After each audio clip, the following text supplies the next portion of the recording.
네, 여러분 안녕하세요. 오늘 대쟁투 마지막과 13과 하나님의 사랑의 승리라는 제목으로 리얼 육과 토의 시작하겠습니다. 기억절을 조승희 사님 읽어주십시오. 내가 들으니 보좌에서 큰 음성이 나서 가로되 보라 하나님의 장막이 사람들과 함께 있음에 하나님이 저희와 함께 거하시리니 저희는 하나님의 백성이 되고 하나님은 친히 저희와 함께 계셔서 모든 눈물을 그 눈에서 씻기심에 다시 사망이 없고 애통하는 것이나 곡하는 것이나 아픈 것이 다시 있지 아니하리니 처음 것들은 다 지나갔음이러라. 네, 감사합니다. 네. 자, 이제 대쟁투 마지막 이야기인데요. 성경 마지막 부분이기도 하고. 근데 왜 하필 제목이 사랑의 승리일까요? 하나님의 사랑의 승리. 그런 거 생각해 보셨습니까? 이번 기 교과 공부하면서?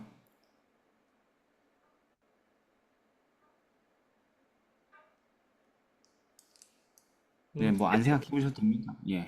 희생투의 핵심이 예. 하나님이 사랑이시냐, 사랑이 아, 아니시냐. 네, 네, 맞습니다. 네, 그렇죠. 그러니까 대쟁투라는 것 자체가 그런 토론의 연장이니까. 네, 근데 그 토론이 끝났다, 끝난다 이런 얘기죠, 그죠? 네. 예. 그래서 이 질문을 좀 염두에 두고 우리가 함께 토의를 하면은 흐름을 좀 우리가 생각해 볼 수 있을 것 같습니다. 자, 일요일입니다. 환난 중에 소망. 예. 이제 그 마지막 기별 선포 이런 거 다 끝나고 이제 진짜 마지막 이야기인데 하늘의 이제 지성소에서 그러니까 대속죄일이라 그러잖아요. 마지막 때를. 네, 네, 지성소에서 마지막 죄 도말 뭐 이런 사업을 하는데 그 지성소에서의 중보가 이제 맞춰질 거 아니에요, 결국. 네, 그렇게 되면 지상에는 어떤 일들이 있게 됩니까? 계시록 22장 11절 말씀에 불의를 하는 자는 그대로 불의를 하고 더러운 자는 그대로 더럽고 의로운 자는 그대로 의를 행하고 네. 거룩한 자는 그대로 거룩되게 하라. 이 말씀은 더 이상 그 회개의 기회가 주어지지 않는다라는 거죠. 그렇죠. 그러니까 중보가 네, 맞춰지면은 그 말은 각 사람의 그 품성과 운명이 결정된다. 딱 그렇게 세팅이 굳어진다라는 것이죠. 네, 더 이상 복음 전도도 없고 회개도 없고 이제 그대로 이제 결판이 났다라는 운명의 결판이 났다는 거죠. 심판이 끝났다라는 것이니까. 그리고 또 무슨 일이 있습니까? 어, 큰 환난. 네. 다니엘서 12장 1절에 그때 음, 이제 또 환난이 있으리니 네. 이는 개국 이래로 그때까지 없던 환난일 것이며 네. 감사합니다. 나옵니다. 그 후에는 역사 이래로 존재한 적이 없는 지구에 가장 큰 환란이 올 것이다. 이런 얘기고. 그리고 그 환란은 악인들에게도 의인들에게도 내리죠. 네, 네. 악인들에게 내리는 환란은 어떤 환란입니까? 계시록 16장에 있는 일곱 재앙입니다. 그렇죠. 일곱 재앙이 중보가 맞춰지면 일곱 재앙이 막 쏟아지고 예, 순차적으로 지구가 완전 막 황폐화되는 그런 대재앙이 일어나죠. 네. 그래서 일곱 재앙이 어떻게 순서가 어떻게 됩니까? 16장에 나오죠. 계시록 16장. 예, 처음에는 진노의 대접을 땅에 쏟아서 짐승의 표를 받은 사람들에게 악성 종기가 난다. 그죠? 네. 예, 네. 그리고 두 번째는 키. 대접을 바다에 쏟으니 바다가 피처럼 돼서 모든 바다 생물이 전멸하게 되고, 와, 그리고 네. 세 번째는 강과 물근원에 대접을 쏟으니 그 소위 그러니까 생명의 근원이 되는 강과 물의 근원 같은 데가 다 오염돼 가지고 사람들이 먹고 마실 수 있는 네, 모든 생명의 길이 끊어지게 되고, 그러면서 네 번째는 해에 그 대접을 쏟으니 해가 권세를 받아서 불로 사람들을 태워버리고, 네, 그리고 다섯 번째는 짐승의 보좌에 쏟으니 짐승의 보좌에 그 재앙이 임하고, 엄청난 재앙이 임하고, 그리고 네, 마지막 여섯 번째는 마지막은 아니고 유브라데 큰 강 유브라데 쏟으니 강물이 말라서 동방에서 오는 왕들의 길이 예비되고, 그러니까 이제 마지막 최후의 발악으로 이 악령들이 사람들을 모아가지고 아마겟돈 전쟁을 준비하는데, 그렇지만 일곱 번째가 공기에 그 대접을 쏘더니 예, 천지 천재지변이 격동이 일어나면서 예수께서 재림하시면서 끝난다 이렇게 돼 있죠, 그죠? 네. 그 과정, 그때가 중보가 끝난 다음에 재림까지 악인들이 당하는 어떤 환란이죠. 그럼 의인들의 환란은 뭘까요? 이 일곱 재앙이 의인들을 칠 수 있을까요, 없을까요? 없습니다. 네, 없죠. 여기서 의인들은 보호를 받겠죠. 초자연적인 현상에 의하여서. 네. 이거는 애굽의 열재앙처럼 말입니다. 애굽의 열재앙이 애굽인들에겐 타격이 됐지만 이스라엘 백성들에겐 타격이 되지 않은 것처럼 말입니다. 뭐 이건 자세하게 연구하지 않겠습니다. 그냥 넘어가고. 그래서 그럼 의인들에겐 어떤 재앙이 임합니까? 어떤 환란이 임합니까? 의인들에게. 음, 구원에 대한 확신 또는 두려움? 음, 의인들에게는 예레미야 30장 5절 7절의 환란이 임하죠. 우리가 떨리는 소리를 들으니 두려우며 평안함이 아니로다. 너희는 자식을 해산한 남자가 있는가 물어보라. 남자마다 애 낳는 여자처럼 음, 창백해 보이면 어찌미냐. 슬프다 그날이여 비할 데 없이 크니 비교할 수 없이 큰 환란인데 이는 야곱의 환란의 때가 된다. 하지만 결국 구원을 받을 것이다. 이렇게 해서 있죠. 그래서 악인들에겐 칠재앙이라는 대환란이 오지만 의인들에겐 야곱의 환란이라는 게 온다라는 것이죠. 야곱의 환란. 그러니까 왜 그러냐면은 악인들의 어떤 악한 성미를 중지하던 성령의 억제가 이제 중보가 사라졌기 때문에 완전히 사라지죠, 그죠? 그래서 네. 모든 악한 충동들이 폭발적으로 나타날 것인데, 특별히 그런 심한 재앙을 당하니 더 악한 성미가 더 충동이 폭발하겠죠, 그죠? 그렇죠. 네. 그래서 의인들을 박해하는 야곱의 환란이 일어날 것이다라는 것입니다. 근데 야곱의 환란이 어디서 온 거냐면 에서가 야곱을 몰살시키기 위해서 오던 그날 음. 야복나루에서 고뇌하던 그 밤의 그 환란을 얘기하는 것입니다. 네. 죽이러 오는. 그런데 여러분 그게 야곱의 환란이라면 그런 목숨을 위협하는 그 세계적인 위협, 외부 위협이 야곱의 환란의 가장 큰 고통이 아니죠. 야곱이 야복나루에서 기도할 때 가장 큰 고통이 뭐였습니까? 형이 나 죽이러 오는 거 300명, 400명 데리고 아니요. 뭐가 가장 큰 고통이었어요? 하나님의 그 응답, 네. 요게 이제 없었고, 이제 그 임재를 이제 느끼지 못했기 때문에. 그 야곱이 에서의 위협보다 더 큰 건 뭐냐면 자기 죄가 용서되었는지 음. 그거에 대하여서 엄습해온 영적 고뇌로 고통당했던 것입니다. 그게 야곱의 환란의 더 큰 핵심이었어요.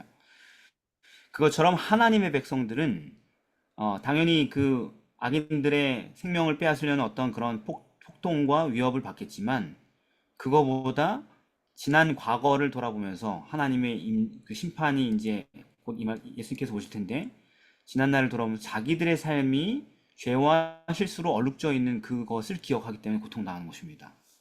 음. 사단이 그것들을 아주 집요하게 들춰내는 그런 일들이 있을 것이고 그것 때문에 고통당하는 것이 야곱의 환란인 것입니다.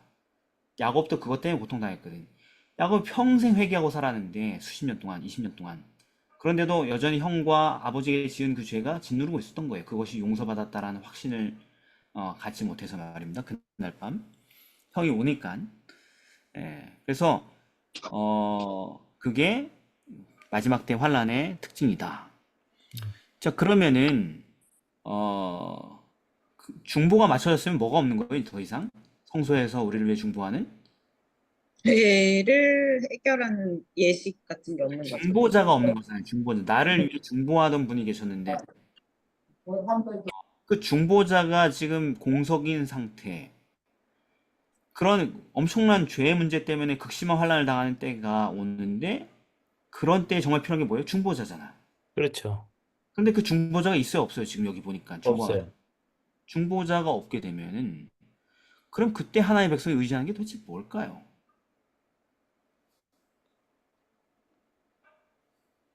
이거 되게 많이 나온 얘기거든요. 재림교인들 사이에서 보수 재림교인들이 특별히 좀 약간 한쪽으로 좀 치우친 분들이 많이 언급하는 내용들이 중보자 없이 서야 할 시기가 온다.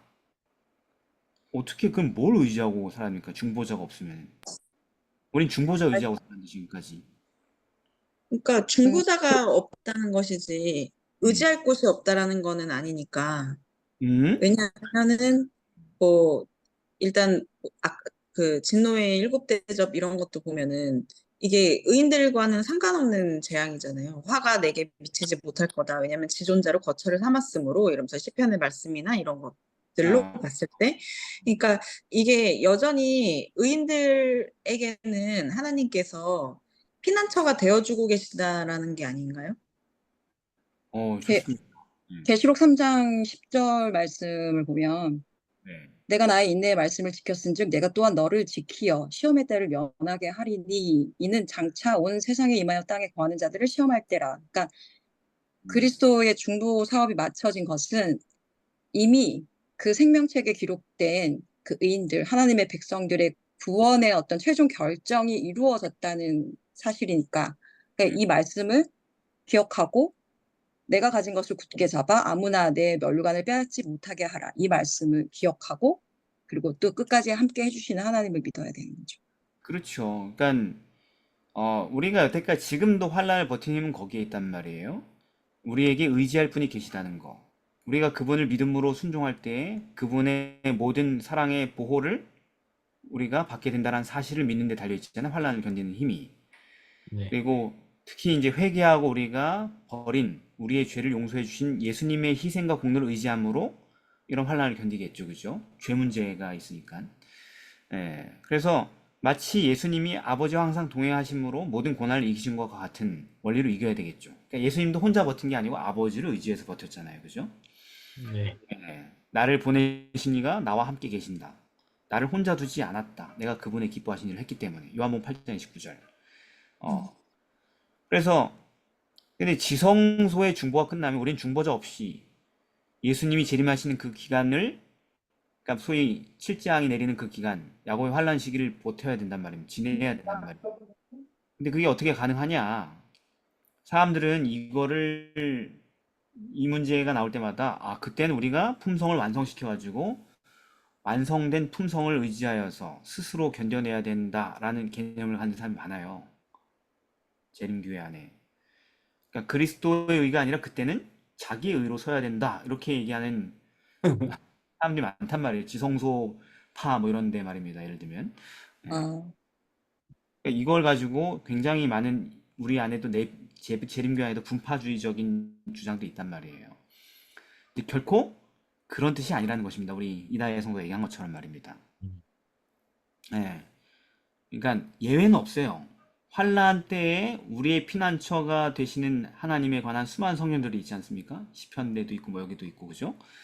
그런데 언제나 변함없이 여호와가 나의 피난처인 겁니다. 아멘. 근데 이제 이렇게 얘기할 수 있어요. 그러나 중보자가 없는 때도 있다. 이때는 아니다. 이때는 중보자 없기 때문에 피난처가 될 수 없다. 그러니까 우리가 스스로 품성을 그때까지 완성해서 대비해야 된다. 뭐 이렇게 얘기할 수 있단 말이에요. 그런 사람도 있다고 실제로. 아, 예. 음. 근데 그 오해한 거란 말이죠. 왜 한 거냐면 단순한 우리가 잘 아는 한마디 때문에 오해한 거예요. 그러니까 그 한마디가 그 모든 걸 오해를 깹니다. 마태복음 28장 20절이에요. 누가 읽어보겠습니다. 내가 너에게 분부한 모든 것을 가르쳐 지키게 하라. 볼자다 내가 세상 끝날까지 너희와 항상 함께 있으리라 하시니. 예. 그러니까 중보가 끝난 후 재림 때까지는 예외다 이런 얘기예요? 아니요. 이 말은 예외가 없다는 얘기예요.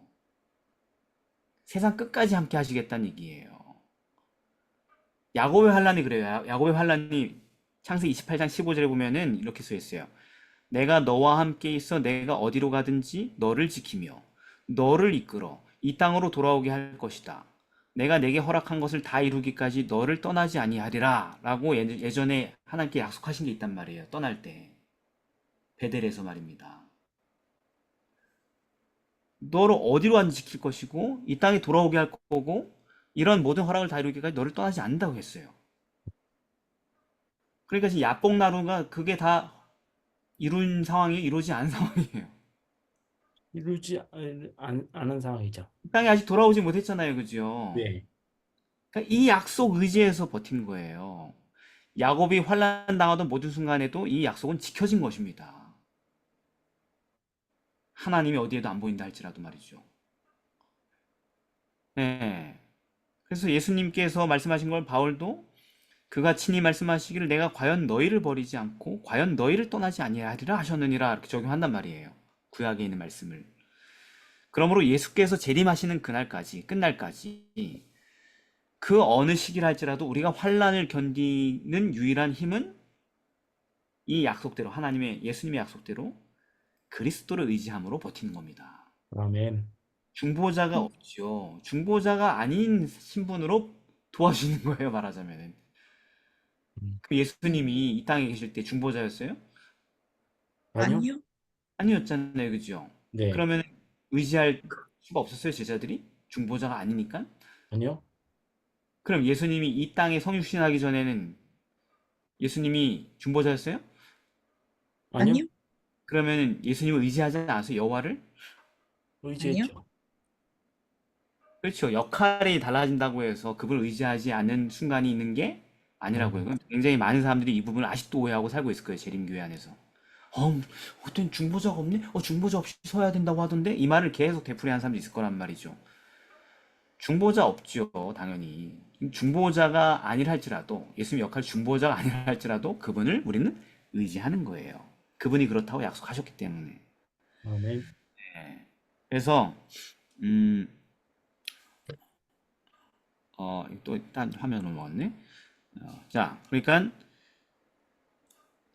그러므로 예수께서 그때에도 우리가 의지한 유일한 피난처라는 것입니다. 그분을 의지해요. 그래서 오해와 성경에 대한 오해와 또는 연애신의 언급에 대한 오해와 해묵은 이런 질문들이 중보자 없이 서야 된다는 말을 의미를 크게 오해한 결과인 것입니다. 중보자 없이 산다는 것은 중보자가 없다는 것은 그때 의지할 분이 없다는 뜻이 아니라고요. 그 말은 회개하지 않은 사람들을 위한 더 이상의 속죄가 없다는 뜻인 겁니다. 중보자가 없다라는 것은. 그러니까 충실히 회개를 이룬 사람들에게 중보자가 없다는 얘기는 그들을 위한 중보가 이미 완성되었기 때문에 더 이상 죄를 위하여 중보할 것이 없다는 뜻인 것입니다. 의지할 분이 없다는 얘기가 아니라. 도리어 그들의 구원이 확정되었기 때문에 그 확실한 소망을 의지하여 더 예수님을 신뢰하고 환난을 견딜 수 있다는 얘기인 것입니다. 그래서 이 땅에서 성령이 철수하신다 이런 표현도 있는데 그 말도 성령이 전혀 없어가지고 성령을 더 이상 느낄 수 없다 이런 얘기가 아니고 악인들의 마음에 호소하던 그 호소를 멈추고 돌아가셨다는 뜻이지. 그분의 참 백성에게서 성령을 거두신다는 얘기가 아니에요. 네. 왜? 성령은 이미 어디에 계셔요? 여기 계셔. 아니 그 사람들의 마음속에 내재하고 계시잖아요, 이미 처음부터. 네. 그리고 강하게 역사하고 계신 것입니다. 그게 지난번에 우리 연구한 것은 이마에 하나님의 인을 맞았다라는 것입니다. 성령을 받았다라는 거예요. 그렇죠? 됐죠? 네. 그래서 마지막 환란에 대해서 각시대 대행투에서 이렇게 얘기합니다. 야곱의 환란 이렇게 얘기해요. 사탄이 환란의 때에 악한 자들을 선동하여 하나님 백성을 죽이려고 할 것이다. 에서가 침입하는 거랑 똑같은 거죠.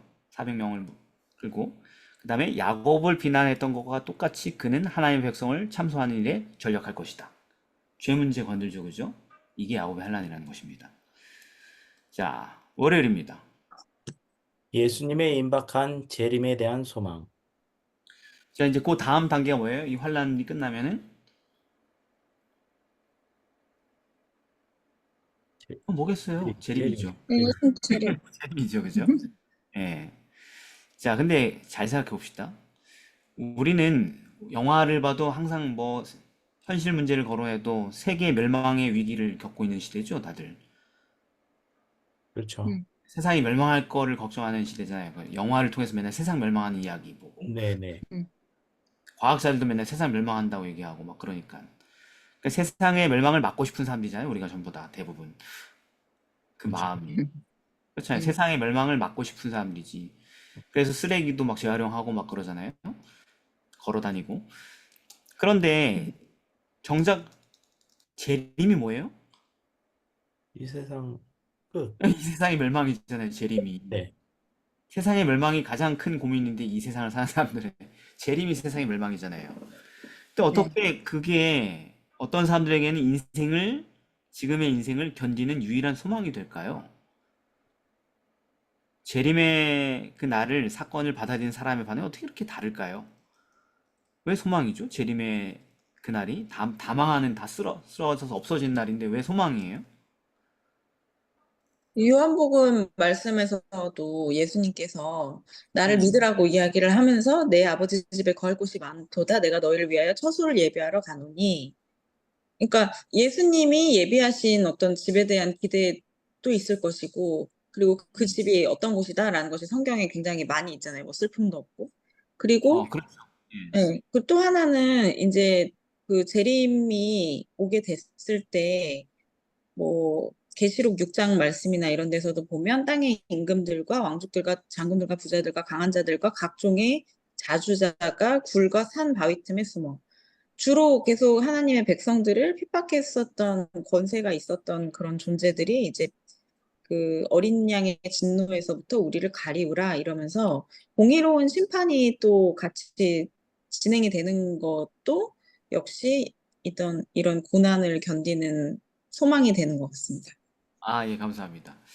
그러니까 세상이 어떻게 되는 것은 항상 우리의 근심이거든요. 근데 예수님은 뭐라 하냐면 근심하지 말라고 했습니다. 믿으라고, 걱정하지 말라고. 그러니까 재림이 세상의 멸망이 맞죠, 사실은. 근데 세상의 멸망이 아니라 재림을 기다린 사람들에게는 새로운 시작. 자기들이 꿈꾸던 새로운 세상의 시작이기 때문에 그런 거예요. 단순히 멸망이 아니고 꿈꾸던 세상이 시작되기 때문에 그런 것입니다. 그러니까 이 세상은 꿈꾸던 세상이 아닌 거죠. 사라질 세상은 죄와 고통이 지배하던 곳이지만 새롭게 살 세상은 죄와 고통이 없는 예수께서 함께 사시는 그런 복스러운 곳이기 때문에 소망인 것입니다. 그죠? 음. 그래서 재림은 살 집이 없어지는 게 아니라 비교할 수 없이 행복한 새 집이 생기는 사건이기 때문에 그런 것입니다. 이렇게 그냥 우리도 이렇게 생각하지 않는 거예요. 재림교인도. 그렇죠. 기본적으로 교리는 이렇게 얘기하지만 사고방식은 그렇지 않은 거예요. 그래서 우리는 비록 세상이 멸망하는 날이라도 아무 미련도 아쉬움도 없이 그날이 그냥 빨리 오기를 고대할 수 있는 것입니다. 이렇게 생각하기 때문에.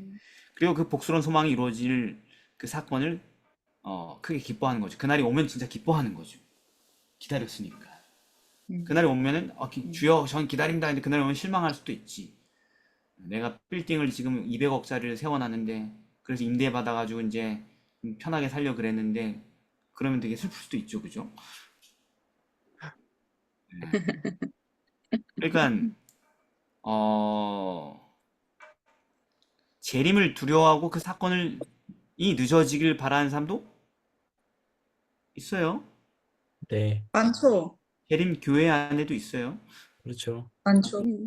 남 얘기가 아닐 수도 있어요. 여기 있는 우리일 수도 있어요. 네, 그렇죠. 네. 아이고 연애 한 번 더 해봐야 되는데 뭐 이럴 수도 있고 뭐 돈 좀 더 벌어야 되는데 이럴 수도 있고 돈 이거 써야 되는데 뭐 이럴 수도 있고 그런 사람들은 그러니까 그런 사람들이 우릴 수 있는데 왜 그러냐? 왜 아쉽냐? 재림이 슬프냐? 너무 빨랐다고 생각하느냐? 그게 왜 이렇게 임박하냐? 왜 이렇게 급하냐? 이렇게 불안해하느냐? 왜냐면 지금 현재 이 세상을 사랑하고 또 지금 현재의 삶에 되게 만족하고 있기 때문에 그런 거죠. 그렇죠. 네. 이제 막 손에 쥐었는데 이게 없어진다고? 내가 여기까지 오느라고 얼마나 고생했는데 이런 이제 마인드. 그러니까 재림이 자기들이 이루어 놓은 견고한 왕국의 멸망이기 때문에 그래서 그날이 오는 걸 슬퍼하고 당혹스럽게 여기겠죠, 당연히. 네. 그래서 그 아까 이다혜 성도가 계시록 6장 얘기를 했는데 계시록 18장에 가면 더 자세하게 나와 있어요. 왜 섭섭한지 그게. 계시록 18장 9절 19절을 보면은 어떻게 하냐면 9절에서는 재림이 이제 딱 임하는 거고 울고 가슴을 친대 막 울면서 가슴을 막 친대. 이 진짜 막 통곡할 때 하는 거잖아요. 그죠? 그리고 멀리 서서 심판이 임하였다면 11절에 울고 애통하는데 다시는 그 상품을 사는 자가 없어서 울고 애통한대. 상인들이 진짜 물건 잘 팔리고 있었는데 그게 이제 상거래가 망해가지고 울고 애통한대요. 네. 그리고 이제 15절에 가면은 이 상품의 상고들이 고난을 무서워하여 멀리 서서 울고 애통하여 또 당하는 자기네들의 고통이 애통하대. 그리고 17절에 가면은 그 부가 일시간에 망하였다. 재림인 그 부의 일시간의 망함이죠. 그죠? 그래서 네. 18절에 보면 울고 애통하고 외쳐 가로되 이렇게 얘기한대요. 아, 한순간에 망했다 하면서 말입니다. 그러니까 이 사람들이 이럴 게 너무 많았죠. 그죠? 결국은 이게 뭐냐면 이 세상이냐 저 세상이냐의 차이가 뭐냐면 죄예요. 죄.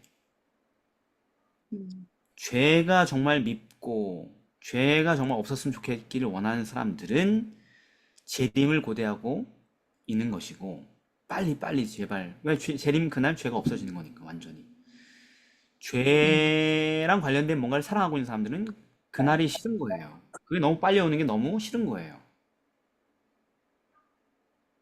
바꿔 말하면 다시 또 예수님을 너무 사랑하는 사람은 재림을 고대하는 거고 왜냐면 재림하는 날이 그날이 그분 만나는 날이니까 예수님이 불편한 분들은 그날이 두려운 겁니다. 예. 예수님 만나는 게 영 꺼리끼고 불편하면 재림이 싫은 거예요. 예수님과 재림이 죄가 뭐예요? 반대는 반대. 네. 죄하고 예수님이 상존할 수가 없어. 공존할 수가 없는 겁니다. 예. 그런데 누가 그렇게 죄가 미울까? 어떤 사람이 그렇게 죄가 미울까요? 어떤 사람이 그렇게 예수님을 사랑할까?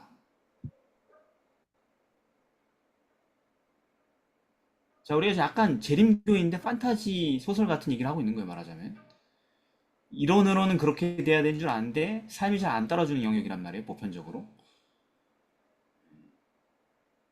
근데 어떻게 하면 그렇게 예수님을 사랑하고 어떻게 하면 죄를 그렇게 미워하게 될까요? 즉 재림을 고대하게 될까요?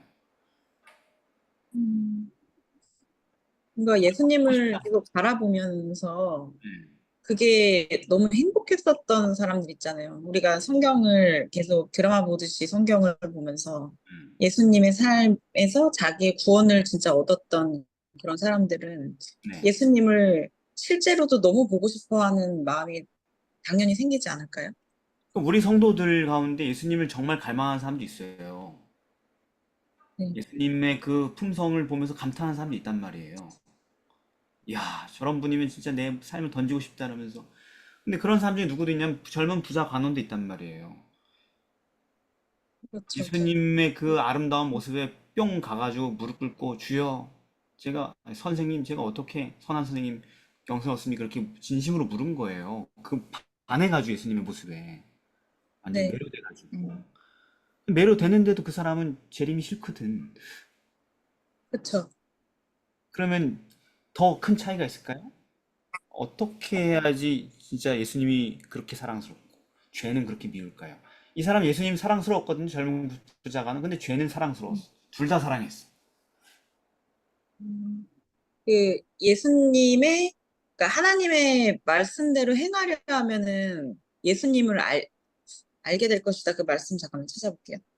예, 안 찾아도 돼요. 그 말씀이 있으니까. 맞아요. 예, 네. 그런데 다른 구절을 제가 얘기하겠습니다. 뭐냐면 잘 들어보세요. 우리가 지금 뭘 경험해야 되는 건지. 누가복음 7장 47절에 그 마리아 이야기죠. 마리아가 눈물로 닦던 그 이야기인데 바리새인이 초청한 집에서 얘기하죠. 내가 내게 말하노니 저의 많은 죄가 사하여졌도다. 이는 저의 사랑함이 많음이라. 사함을 받은 일이 적은 자는 적게 사랑하느니라.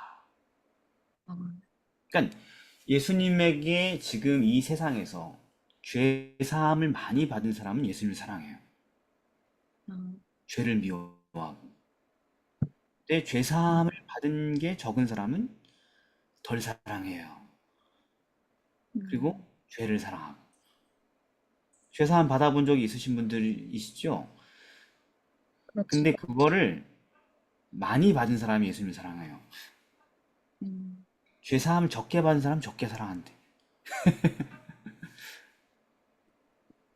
이해되세요? 음, 죄사함을 많이 받은 사람 재림을 고대하는 겁니다. 음, 당장 내일, 당장 오늘. 죄사함을 적게 받은 사람은 그래도 한 1년 후, 3년 후 뭐 이렇게 점점 멀어지는 거예요. 음, 그래서 세계관이 서로 다른 거예요. 재림의 날 운명도 갈라지는 것입니다. 우리는 뭐가 더 아쉬웁니까? 뭐가 지금 내 마음을 더 지배하고 이끄는 소망인가요? 내가 매일 하고 있는 그게 내가 제일 좋아하는 거죠, 뭐. 예, 내가 남몰래, 내가 남는 시간에 하고 있는 그게 내가 제일 좋아하는 겁니다. 그게 예수님이고, 그게 죄가 아니라면, 우린 재림을 오늘, 내일 만나도 되는 것이죠. 음, 근데 그게 예수님이 아니면, 혼자 있을 때 예수님으로 내 삶을, 내 마음을, 내 생각을 채우고 있는 게 아니라면, 좀 시간이 더 필요한 거죠. 음, 음, 그죠? 네. 네. 음, 그래서 땅의 티끌 가운데서 자는 자 중에 어떤 사람은 영생을 얻을 자도 있을 것이고 어떤 사람은 부끄러움을 입을 자도 있을 것입니다. 음. 그게 오늘 우리의 삶이 결정하는 것입니다. 화요일입니다. 천년기 동안의 지구. 마지막 환란, 그 다음에 예수님 재림까지 끝났어요. 근데 안 끝났네. 스토리가. 재림하면 끝인 줄 알았는데 끝이 아니네. 성경 이야기를 보니까. 그죠? 네. 네, 세상에 수많은 사람 재림은 끝. 근데 성경 이야기는 끝이 아니야. 스토리가 계속 남아 있습니다. 그런 그 재림하신 뒷이야기, 그러니까 재림하신 의인들을 데리고 떠나시죠, 지구를. 그죠? 예. 예, 하나님 나라로. 그 뒤에 지구는 어떤 상황이 됩니까? 무적행이 됩니다. 계시록 19장 19절에서 21절을 이다의 성도 읽어봅시다. 계시록 19장요? 네, 아, 잠깐만요. 계시록. 지금 그 얘기인데. 죄송합니다. 19장 읽어야지. 맞아. 19장을 이용을 안 했으니까. 19장 몇 절부터요? 그냥 19장 19절 21절. 19장 19절 21장. 내가 또 봄에 그 짐승과 땅의 임금들과 그 군대들이 모여 그 말탄 자와 그의 군대로 더불어 전쟁을 일으키다가 그 나머지는 말탄 자의 입으로 나오는 검의 죽음에 모든 새가 그 고기로 배불리우더라. 네, 감사합니다. 일단 다 죽어요. 네. 네. 어? 예, 다 죽습니다. 지구상의 모든 악인들이 예수님을 대적하여 의인들을 몰살시키려는 아마겟돈 전쟁을 일으키다가 거기에 다 죽습니다. 한 사람도 남김없이 죽임 당한다는 얘기입니다. 그죠? 그 다음 이야기가 이제 무적행 이야기죠. 그 다음 장들 20장. 그죠? 음, 예. 천사가 무적행의 열쇠를 갖고 와가지고 용을 잡아서 사단을 1000년 동안 결박한다. 무적행에 던져 잠그고 이런 얘기입니다. 그죠? 예. 그래서 그러니까 사람들은 다 죽고 사람들은 그렇게 선동한 그 원흉이고 배우인 꼭대기인 사단은 같이 죽지 않고 음. 무적행에 결박되어서 1000년 동안 감금당한다라고 써 있습니다. 그러면은 무적행이라는 게 뭔지 알아야죠. 그죠? 네. 네. 무적행이 뭡니까? 무적행에 갇힌다는 게 무슨 얘기예요? 1000년 동안. 이게 뭡니까?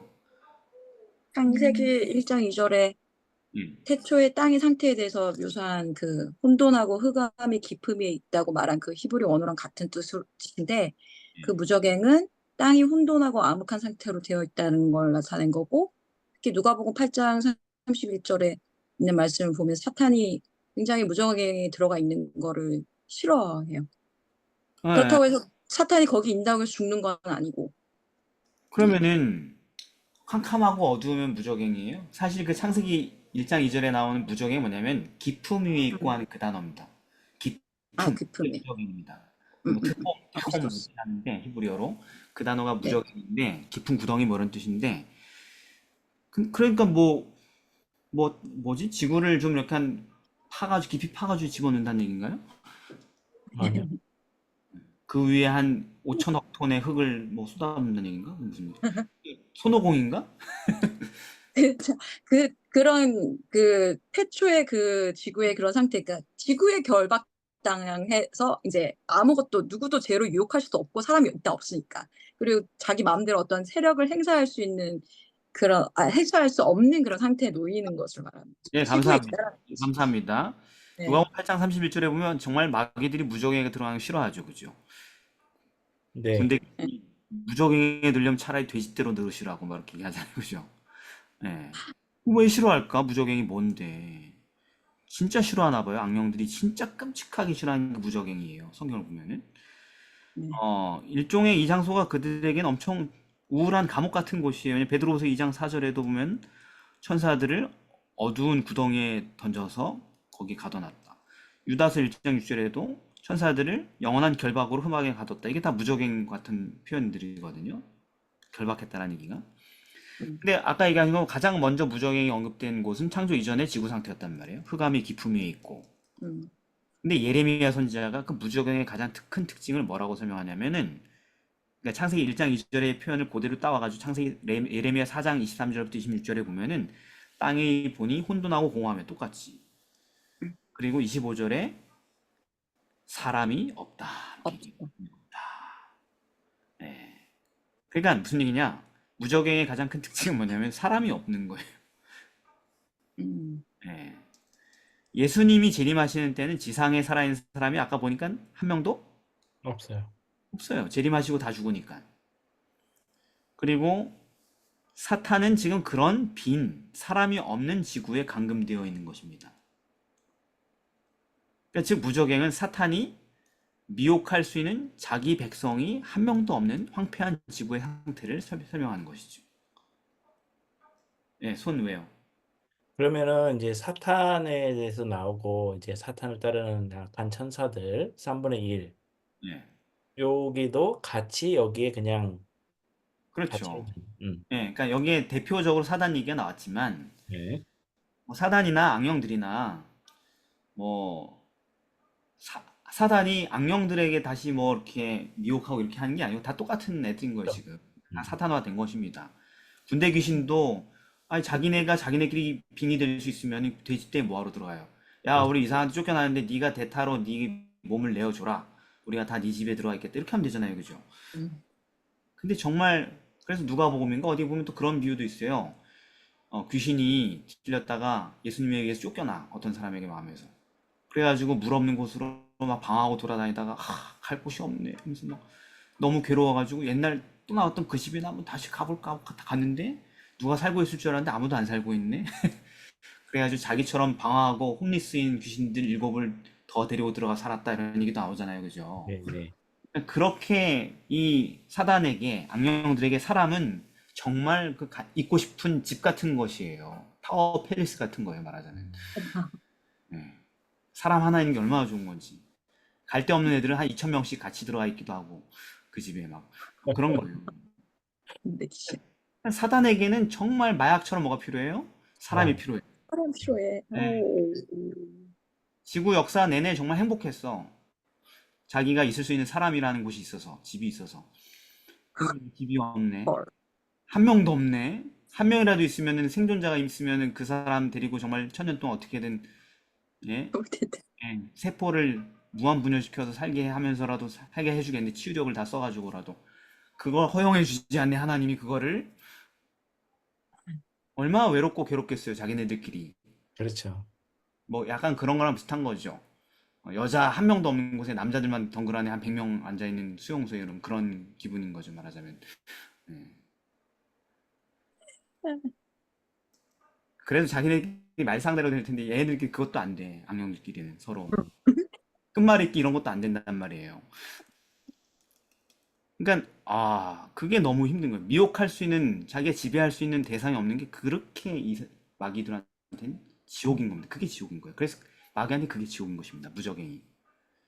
자, 그래서 예레미야 25장에 또 보면 25장 33절에 보면 그날에 나 여호와에게 살육당한 자가 땅 이 끝에서 땅 저 끝까지 미칠 것이나 이렇게.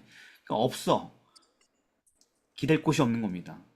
이런 상태가 된다는 겁니다. 그게 무적인 것입니다. 수요일입니다. 천년기 동안의 심판. 자, 지구는 그렇게 우울하게, 수염난 애들끼리 그냥 모여가지고 우울하게 서로 말도 안 걸고 천년 동안 관심도 없어 서로 막 그냥 이렇게 우울하게 있는 동안 구원받은 모든 백성들은 어디에서 어떤 시간을 보내게 됩니까? 음. 내가 또 보자들을 보니 거기 앉은 자들이 있어 심판하는 권세를 받았더라.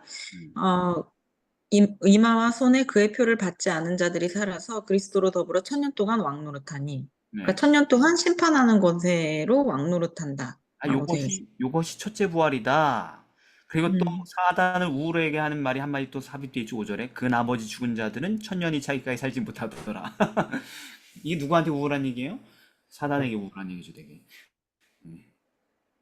그리고 이 첫째 부활에 참여하는 사람들은 복이 있고 거룩하다. 둘째 사망이 그들을 다스리는 권세가 없고, 그러니까 둘째 사망이 그들을 다스리는 권세가 없다는 건 알겠어. 죽지 않으니까 이제.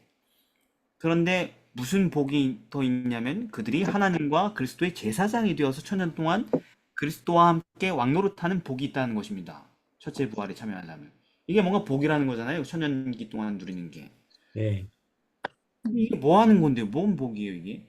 아, 옛날에 맨날 쫄병하고 노예하고 그러다가 왕처럼 좀 생활해 봤다 이런 얘기입니까? 음. 아니요.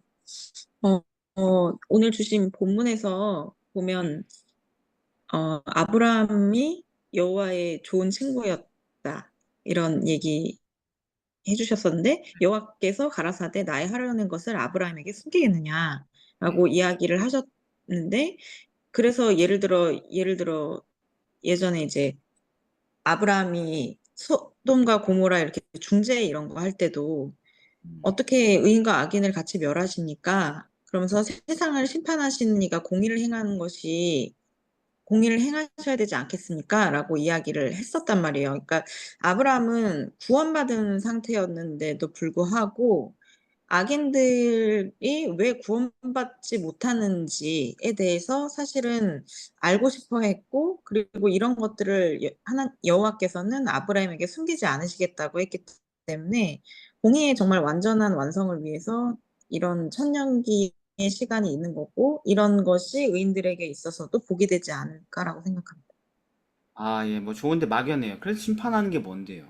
왕노릇 하는 게 뭔데요, 도대체?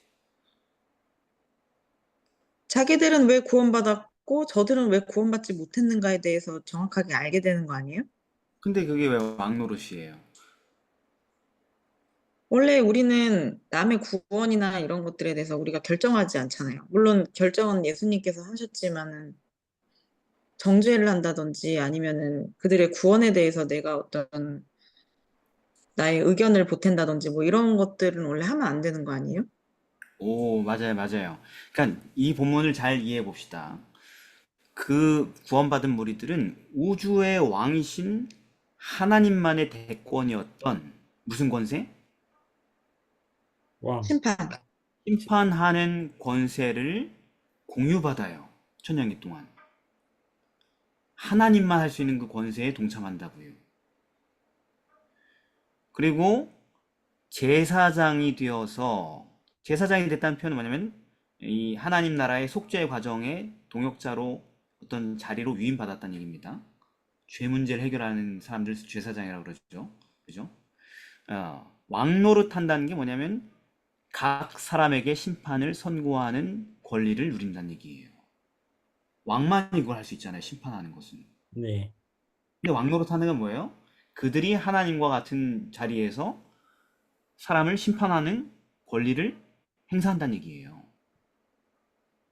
그러니까 이걸 쉽게 말해서 하나님의 심판에 구원받은 사람들이 어떤 형태로든 참여한다는 뜻인 것입니다.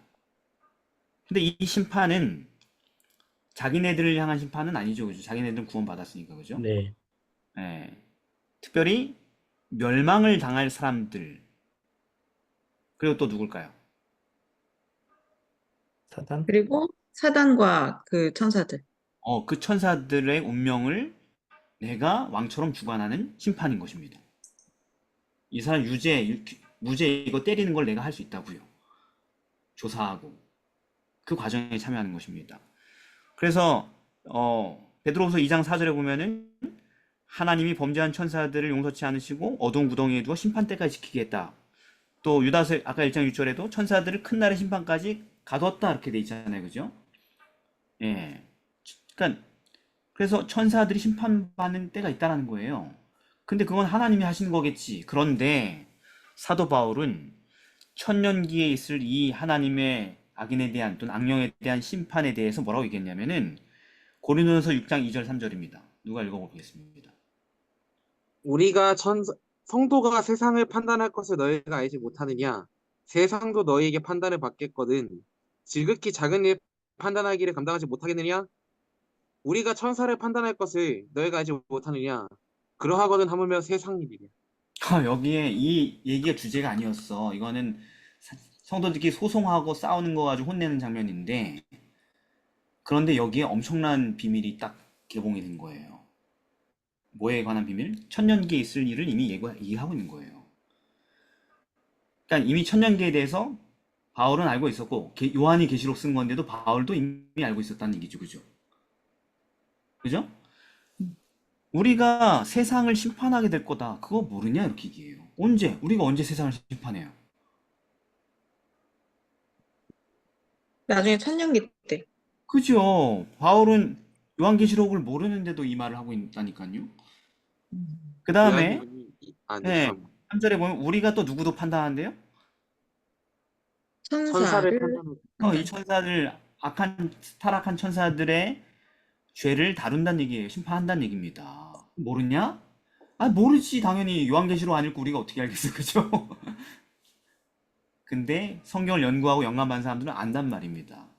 이게 거기만 딱 나온 얘기가 아니라는 것을 알고 있었던 거예요. 그러니까 여기 나와 있네. 성도가 세상도 천사도 심판할 날이 있다라는 것입니다. 그게 뭐예요? 천년기라는 것입니다. 근데 그거는 왕만 할 수 있는 거잖아요. 그렇죠? 근데 그 노릇을 우리가 천년기에 거기 있게 되면 한다는 얘기입니다. 자, 그러면은 이 질문이 있는 거죠. 아니, 이미 우리는 영원히 구원받은 사람들인데 굳이 우리가 이런 과정에 참여할 필요가 있나요? 이런 걸 우리가 조사하고 판결을 내려볼 이유가 있나요? 이런 과정이 뭐하러 필요하죠? 어차피 죽을 사람 다 죽었고 이미 없어졌고, 예? 구원받을 사람 다 살아도 구원받았는데 굳이 이런 복잡한 과정을 천년 동안이나 해야 돼? 예를 들어 서윤석이 천년기에 잘 은혜롭게 들어갔다고 합시다. 그럼 서윤석이 이제 왕노릇을 하려면 몇 명을 다뤄야 되는 거야 도대체? 모든 인류랑 모든 천사네요. 그 모든 인류와 모든 천사의 살을 다 봐야 돼. 그래서 천년이나 걸리는 거예요. 판례를 다 뒤져야 되기 때문에 전부 다. 조사를 다 해야 되기 때문에. 야, 너는 저기 1세기부터 2세기까지 해. 나는 2세기부터 3세기까지 해. 이게 돼? 안 되죠. 그죠? 모든 사람이 모든 사례를 다 봐야 되는 거예요. 왜 그걸 복잡하게 그걸 해야 되냐고. 하나님 전 안 봐도 돼요. 어차피 다 알아서 하시겠죠. 하고 끝나면 되는 건데. 왜 이런 절차? 아까 전에 그 아브라함 얘기에 나왔었던 것처럼 음, 왜 이 악인들이 구원받지 못했고 나는 구원받았는가에 대해서 정확하게 아는 것이 좀 중요한 내용인 것이 사실 이런 대쟁투가 다시는 일어나지 않게 돼야 되는데 그렇게 되기 위해서는 다시 죄가 들어왔을 때 그 죄를 허락하지 않을 수 있게 지성으로 완전한 지성으로 이것을 무장을 해야 되는데 그러기 위해서 이 시간이 필요한 것 같아요. 그래서 뭐 나훔 고문 주셨던 것 중에도 너희가 여호와를 대하여 무엇을 꾀하느냐 그가 온전히 멸하시리니 재날이 다시 일어나지 아니하리라. 그러니까 그렇지. 다시는 그런 일이 없게끔 하시려고 하시는 거죠. 그렇습니다. 그러니까 온 우주의 거민들은 다 알고 있는 것을 누구만 몰라요, 지금 현재? 예, 하나님 구원받은 백성들만 모르고 있는 지식이 있는 거예요.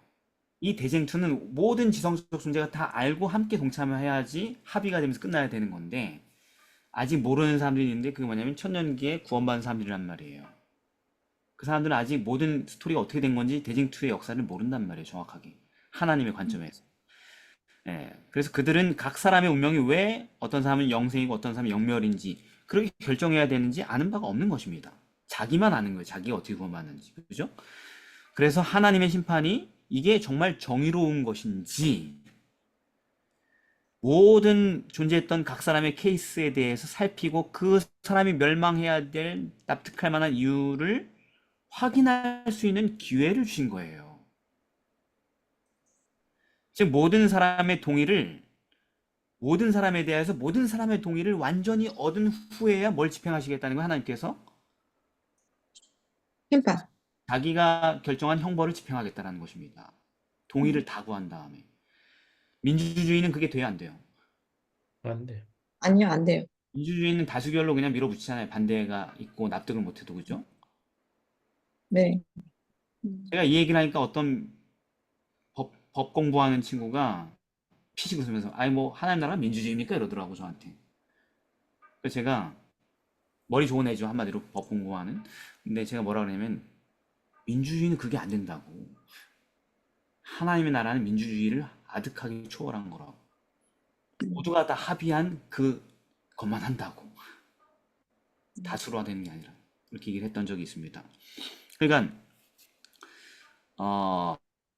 천년기 동안 그들은 모든 사람을 조사하고 과연 하나님이 사랑이 맞으셨는지를 완벽하게 납득할 수 있는 시간을 갖게 된 것입니다. 그래야 후일에 하나님의 사랑에 대한 또 다른 의문이 하나님 나라에서 발생하지 않을 것이기 때문에 그래요. 하나님께서 이처럼 모든 백성들이 구하시는 사랑이신 분이신 것입니다. 네. 왜요? 아까 얘기한 것처럼 재난이 다시 일어나지 않게 하기 위하여서. 다시는 이런 대쟁투가 다시 시작되지 않게. 시즌2, 시즌3 이렇게 안 나오게 하신 것입니다. 자, 마지막으로 목요일입니다. 두 가지 영혼. 자, 이제 끝나지 않았죠. 천년기가 있고 이제 마지막 시나리오가 남았죠. 그죠? 네. 천년기가 지난 뒤에는 무슨 일이 일어날 거예요? 예수님이 다시 지상으로 오십니다. 네. 삼님. 그죠? 그게 다예요? 아니, 아니요, 이제 예. 쭉 얘기해 보세요. 그 다음 스토리가 어떻게 끝나는지. 계시록 20장에 보면은 천년이 차서 이제 예수님께서 다시 삼림하실 때 네. 사단이 이제 거기서 이제 옥에서 풀리고 예. 이제 모든 사람들이 다시 이제 부활해서 그 예. 사람들을 다 이제 미혹하고 모아서 이제 예수님하고 이 새 예루살렘에 온 그 구원받는 사람들을 어, 치자고 하고 네. 네, 그렇게 되는데 이제 어, 그 불이 내려와서 이 네. 모든 저기를 다 소멸해 버립니다. 음. 음. 그렇죠. 여러분 또 넘어갔다 이거. 잠시만요. 화면이 넘어가서 천년이 차서 사단이 옥에서 오였다는 표현이 상징적인 표현인데 무슨 표현입니까 이게? 부적행 상태에서 풀렸다는 거잖아요. 그게 무슨 의미입니까? 이제 어, 미혹할 사람들이 미혹할 사람이 생겼다. 그렇죠. 미혹할 사람들이 생겼는데 자기도 지구 역사에 수천 년 동안 살았지만 이렇게 많은 자기 백성을 거느려 본 적이 없는 순간이죠. 그죠? 그렇죠. 다 살아났으니까 옛날에 처음부터 길들였던 애부터 시작해가지고 끝까지 다 살아났으니까 그죠? 네. 창세로부터 죽었던 모든 악인이 한꺼번에 부활합니다. 몇백억일지 모르겠어요. 그죠?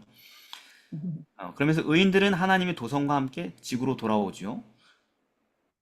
그리고 사단은 다시 그 큰 무리를 미혹할 수 있게 되니까 다시 미혹해서 마지막 전쟁을 또 시도하죠. 공성전을.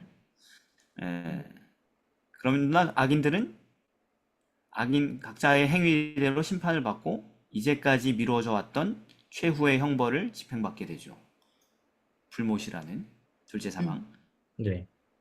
근데 이 형벌은 어떻게 진행되냐면 천년기 동안에 예수께서 그 성도들과 함께 각 사람에 대해서 판결해 놓은 그대로 집행되는 것입니다. 예.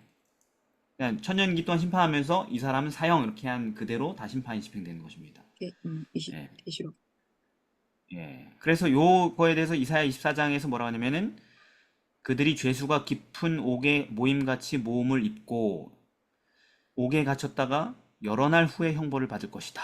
이렇게 써 있어요. 계시록에 나오는 것을 미리 예언한 부분들입니다.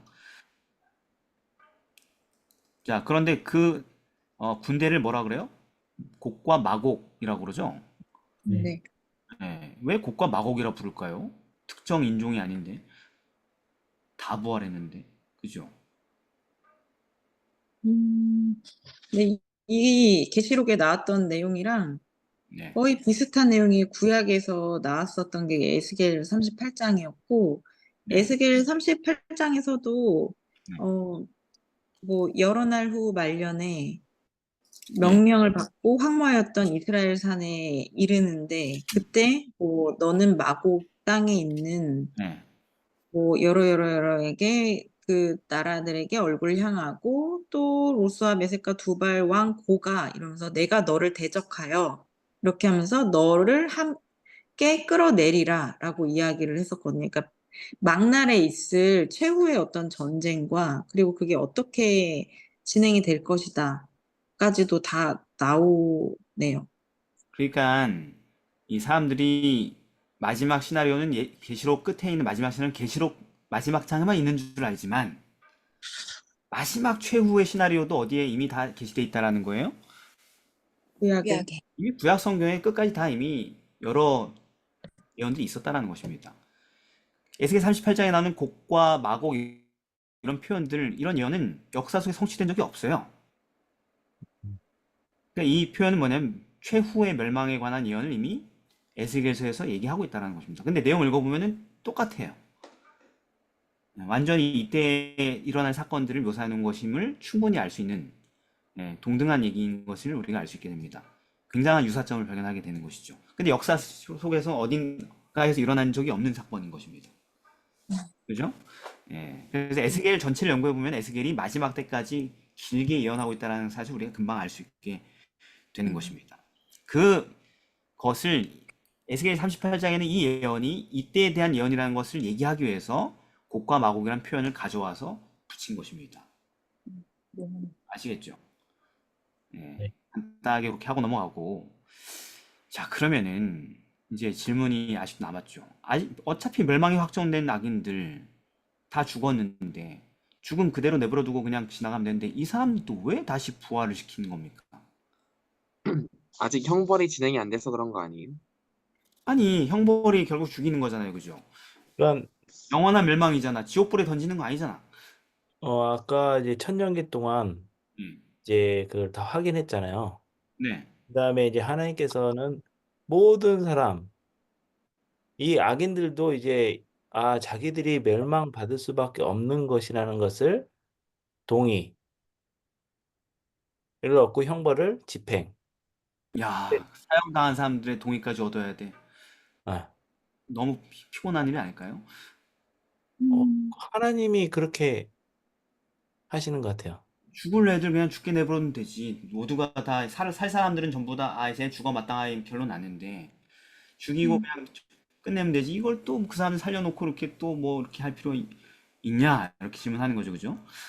그 에스겔 38장에 음. 결국 곡과 마곡에 대해서 이야기를 하면서 맨 마지막쯤 가면은 네. 곡의 심판 이렇게 이야기하면서 음. 나 주 여호와가 이스라엘 땅을 치러 오면 내 노가 내 얼굴에 나타날 것인데 곡에게 그때 그들에게 칠 칼을 불러서 다 이렇게 심판을 하고 그때서야 그들이 나를 여호와인 줄 알리라라고 이야기를 했는데 어.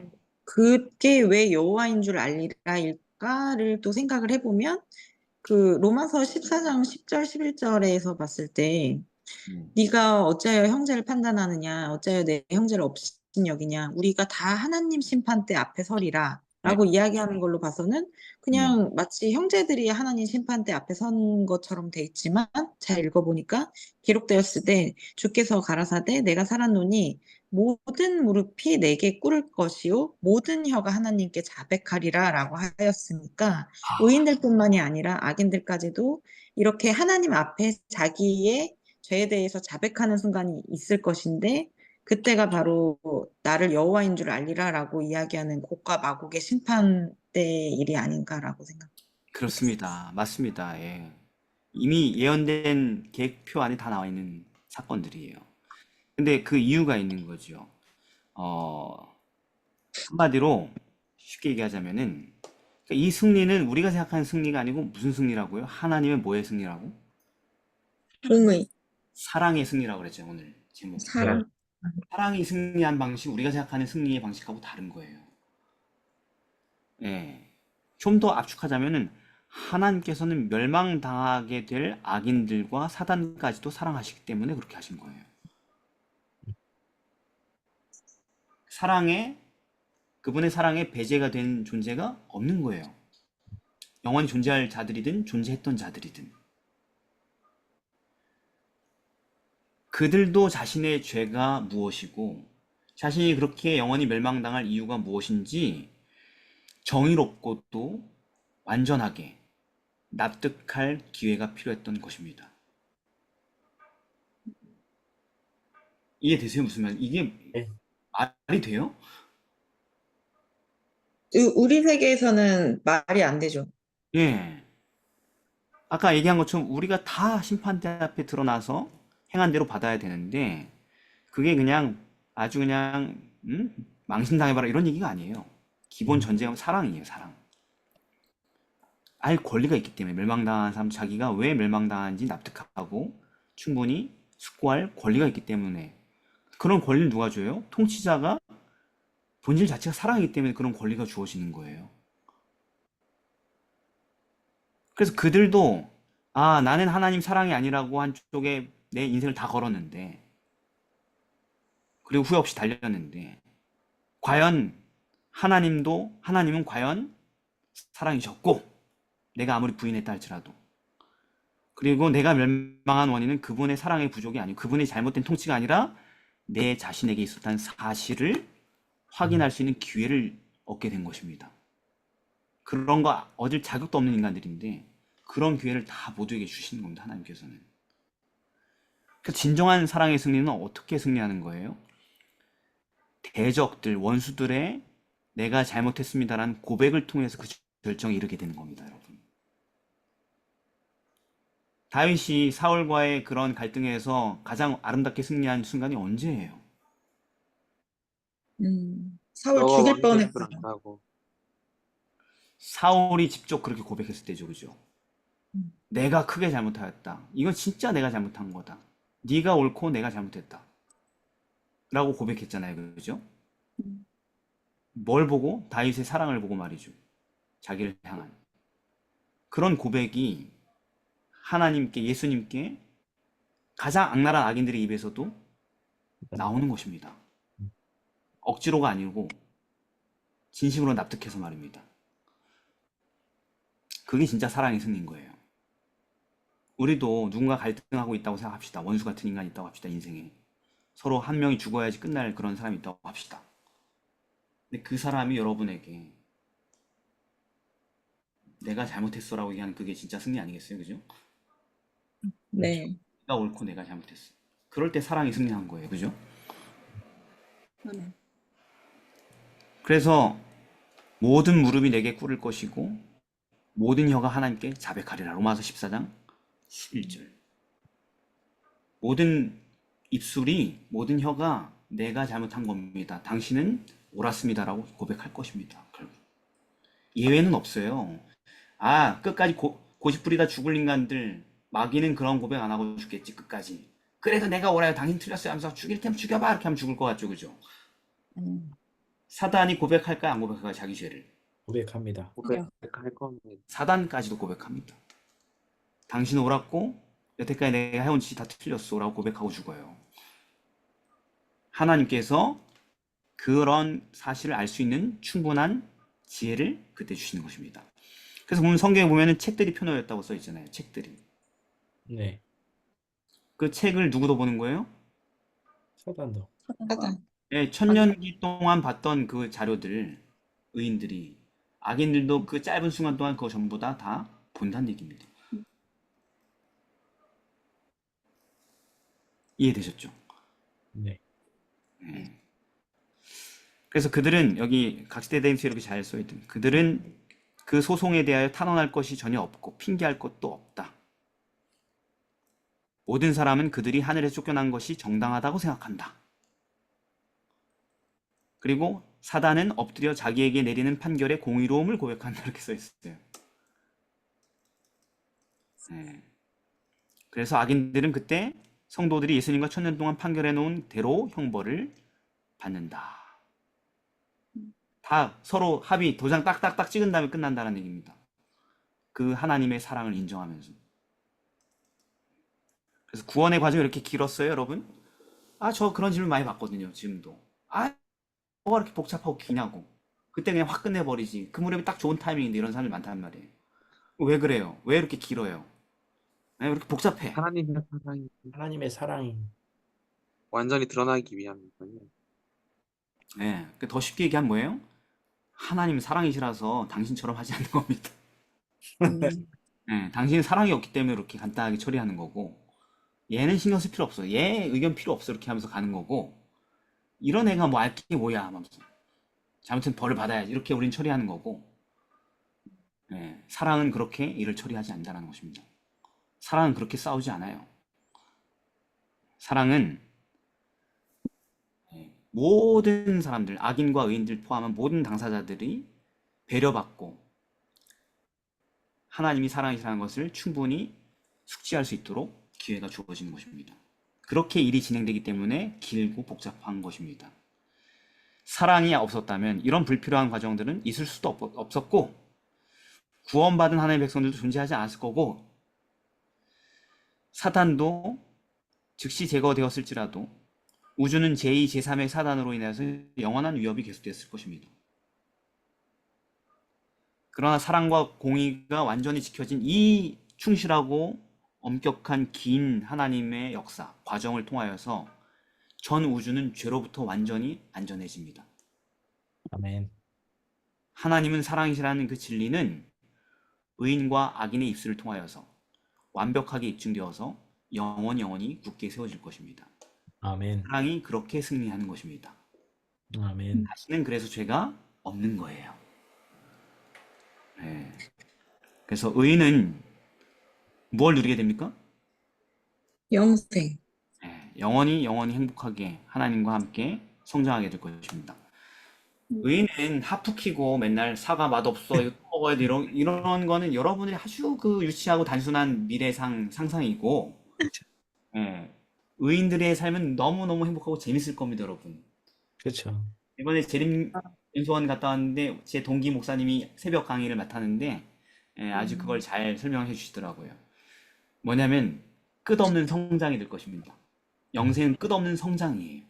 수많은 분야에 있어서 품성에 있어서 끊임없는 도약과 성장과 이런 것들이 계속 성취될 것입니다. 그게 재밌거든요. 애들이 게임을 좋아해요, 요즘 애들이. 게임을 좋아하는데 게임을 왜 좋아하냐면 성장이 있거든, 거기에. 그렇죠. 예, 세상에서 아무리 노력해도 성장이 더딘데 게임 속에는 성장이 있거든요. 레벨. 성장이 재미입니다, 여러분. 인생에. 아. 성장하는 사람은 재미가 있습니다. 음. 그래서 게임이 어느 지점까지 가가지고 더 이상 성장을 못하고 지지부지하면 그 게임 때려치는 거예요, 아이들이. 맞아요. 근데 하나님 나라는 성장의 끝이 없는 거예요. 영원히 성장하는 것입니다. 자, 그러면 악인들의 운명은 뭡니까? 그렇게 나 없어져야겠네 하고 서로 합의한 악인들의 운명은 말 그대로 악의 집은 멸망하고 여호와의 원수는 어린 양의 기름같이 타서 연기같이 없어지리로다. 그렇죠. 예. 음. 성경에 수많은 구절들이 있죠, 그죠? 네. 없어지는 겁니다. 존재하지 않게 되는 거예요. 그게 최후의 마지막 형벌인 것입니다. 영원히 고통당하면서 고문당하는 지옥을 두고 하는 거 아니에요. 네. 하나님이 사랑의 승리인데 사랑의 승리에 그런 게 남아있으면 돼요, 안 돼요? 안 되죠.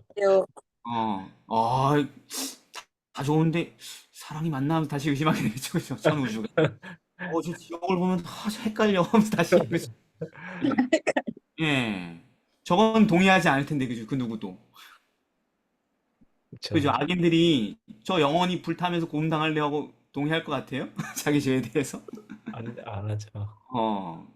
하나님 역시 사랑이신 것 같아 하면서 막 아, 뜨거워 하면서 역시 사랑이신 것 같아. 막 이렇게 할 것 같아요. 왜 안 되는지 아시겠죠? 사랑이 승리한 거기 때문에 그런 거 없는 거예요. 네. 예, 성경은 그래서 그들이 없어진다. 남기지 않는다. 뿌리도 가시도 남기지 않는다. 말라기. 예? 그렇게 합니다. 영원하다는 표현이 영원히 정말 있다는 얘기가 아니에요. 그죠? 그렇죠. 예. 그런 것들은 뭐 오늘 마지막 날인데 좀 더 얘기하겠습니다. 예를 들면 출애굽기 21장 6절에 보면은 종이 영원히 상전을 섬기는 규례가 있잖아요. 귀를 뚫고 그죠? 영영이 그 상전을 섬기리라. 영원히 섬겨요, 그 종이? 지금도 섬기고 있어요? 그때? 아니요. 아니요? BC 1500년 전 그 사람이 지금 영원히 섬기고 있어 상전을? 아니요. 다 죽었잖아요. 없잖아요. 그죠? 네. 영원이라고 썼지만은 평생이죠. 그냥 평생. 예? 사무엘상에 보면은 한나가 얘기하죠. 제 아이를 영영히 여호와 앞에 있게 하겠습니다. 그랬는데 사무엘이 영원히 지금 여호와 앞에서 계속 그 제사장 하고 있어요?